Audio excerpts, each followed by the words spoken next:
بسم اللہ الرحمن الرحیم۔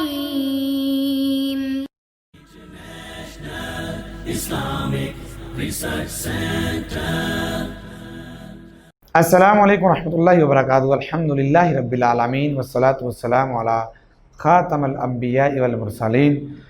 قال اللہ تبارک و تعالی اعوذ باللہ من الشیطان الرجیم وارزقنا وانت خیر الرازقین۔ رزق کی کشادگی کے لیے بہت سے احباب پریشان ہوتے ہیں کہ ہمیں صرف رزق اتنا ہی ملا ہے یا ہماری ضروریات بہت زیادہ ہیں، مسائل بہت زیادہ ہیں اور وسائل بہت کم ہیں، رزق کے ذریعے آمدن جو ہے وہ ہماری بہت کم ہے، تو اس کے لیے کوئی دعا یا وظیفہ بتا دیں۔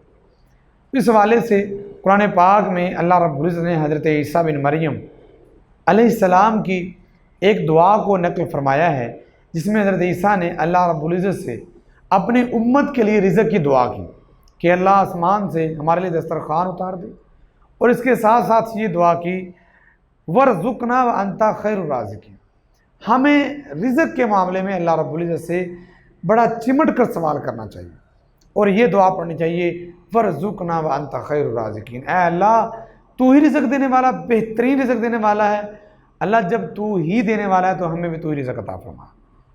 یہ دعا ہمیں کثرت سے پڑھنی چاہیے۔ نمبر 2، آپ علیہ السلام نے ایک صحابی کو، اپنے ایک دوست کو یہ دعا سکھلائی تھی جب اس کو رزق کے معاملے میں پریشان دیکھا تھا۔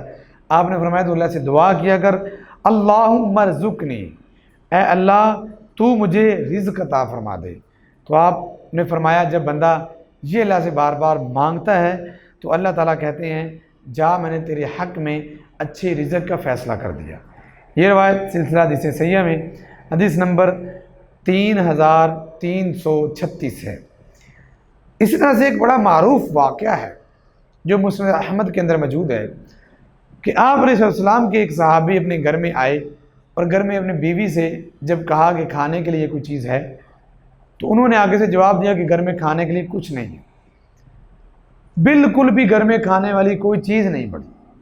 وہ پریشان ہوئے اور کہا تو بھی اللہ سے سوال کر اور میں بھی اللہ سے سوال کرتا ہوں۔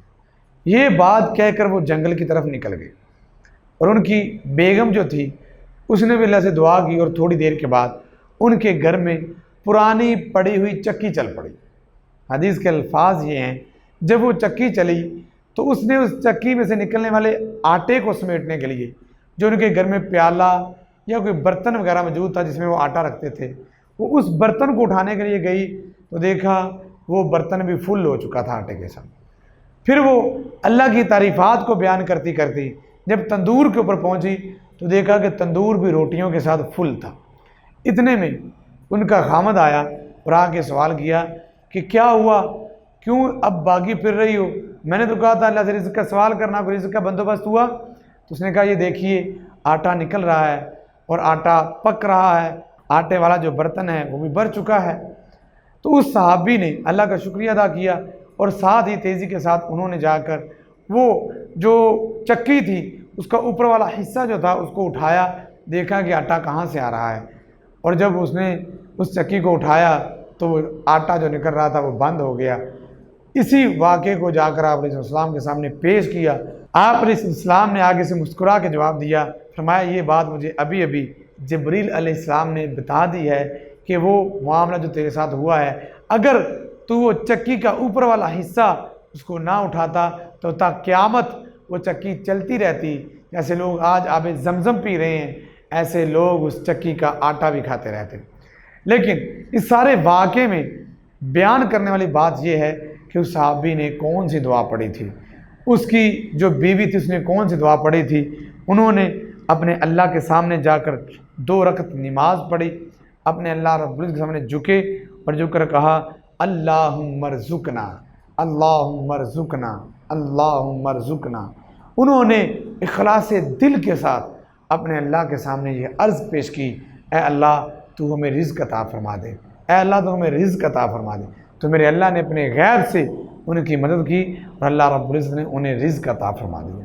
تو آئیے اگر آپ رزق کی وجہ سے پریشان ہیں، رزق کی کشادگی کی وجہ سے پریشان ہیں، تو پھر اپنے اللہ رب العزت کے سامنے رزق کا سوال کیجئے اور یہ دعائیں پڑھیے، اللہ رب العزت آپ کو بہترین رزق عطا فرمائے گا۔ ھذا ما کان عندی واللہ اعلم بالصواب۔